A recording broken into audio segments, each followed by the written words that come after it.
Hey, it's Clay, and this will be a video chart on ticker symbol CPRX. We will take a look at the 30-minute time frame. Real quick, what do I mean by 30-minute in case maybe you're new to charts? Instead of each one of these candlesticks here representing 1 day's worth of price action, which is what you would normally see, each one represents 30 minutes. So while this here may look like several days worth of time, it's actually just today's price action broken down into 30-minute time slices. I like to this time frame and does a good job of telling the quote-unquote story of the price, and then makes mapping out where levels of support and resistance a bit easier to see. Did this analysis yesterday, and I talked about this level right here around 270 as support, and the price gap down below it. And, you know, with that break of the support, not exactly shocking to see the price continue to bleed. Although then this is where the chart gets interesting, because with the support break and the bleeding, then all of a sudden, and this is by no means some sort of great discovery on my part, any rational person is going to, see this, but the price made a very nice little bounce there. I mean, when you consider where the price was at its low and then where the price ultimately closed, like I said, if you're rational, you say, yeah, the bulls definitely showed some signs of strength and made a bounce. But that does lead now to the valid question going into next week of, but is there any sort of true power behind this bounce? Is there any sort of genuine strength? Or is this just some sort of knee-jerk reaction, dead cat bounce type move? I have no idea, but like I said, by using charts, we can make answering that question very straightforward.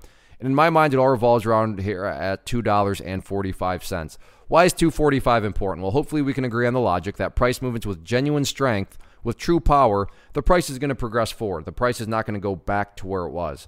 I'm assuming you're saying, hey, thanks, Captain Obvious. Of course, if a price movement is truly strong, it's not going to go back to where it was. That'd be a total contradiction. Exactly. So with that in mind, think about $2.45.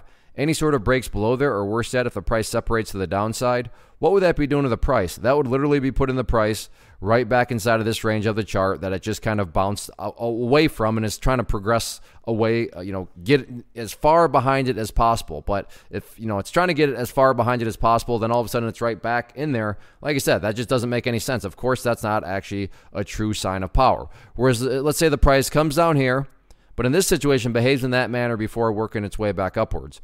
What would you have in this set of circumstances? Well, you'd have lows right there. You'd have that low right there. You'd have that low there. If you envision each of these as stair steps, well, hey, now you have stair steps progressing in the upwards direction, and that's the name of the game. That's what a truly strong move is going to do. It's going to make progress, and 245 is our progress point.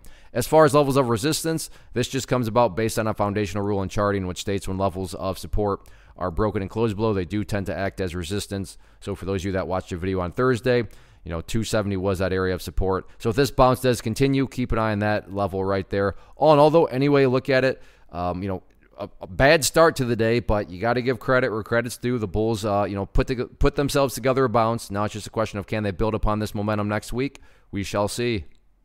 One of the biggest questions I get is, hey Clay, how do you find the stocks that you trade? So what I've done is put together a free resource guide where I talk about the tools that I use to locate stocks that I find interesting and think may have potential. So if that sounds like something that could add value to you as a trader, then click on the image that is up on the screen right now and I will email you the guide. The guide itself is very short and to the point, and best part, it's completely free. Thanks for watching the video. Let me know if you have any questions.